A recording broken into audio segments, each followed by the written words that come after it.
Тем временем для увеличения пропускной способности в Коми заработала уже 6-я лаборатория для исследования на COVID-19. Подобные уже есть в Воркуте и Сыктывкаре. Долгожданное открытие случилось в Ухте. При двухсменном графике там будут проводить до 200 исследований в день. В первое время обработка тестов только по назначению врача, но в перспективе анализы смогут сдавать платно все желающие. Анна Зубарева продолжит.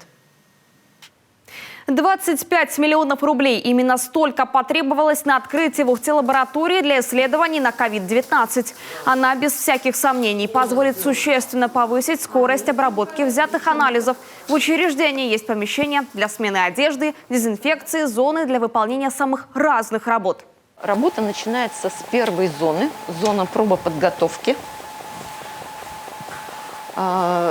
Здесь персонал одевается, то есть шкаф, в котором специальные комплекты одежды, очки, маски, перчатки.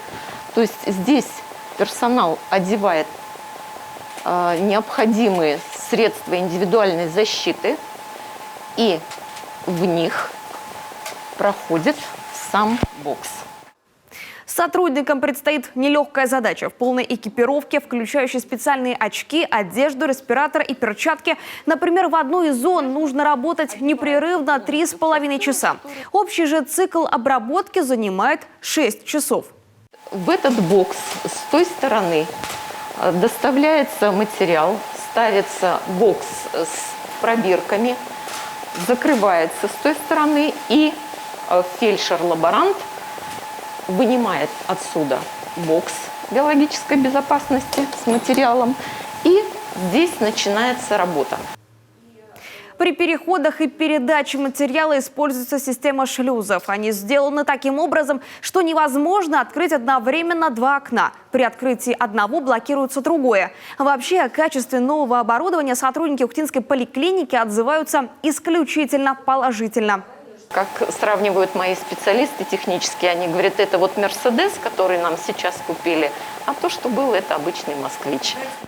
Ухтинская лаборатория для исследований на коронавирус стала 6-й в республике. Подобное уже есть в Сыктывкаре и Воркуте.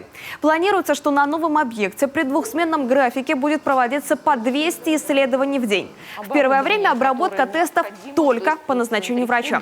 Но в перспективе открыть и платную сдачу анализов для всех желающих. А еще здесь можно делать исследования на грипп, туберкулез и инфекции, передающиеся половым путем. Так что лаборатория никогда не будет пустовать.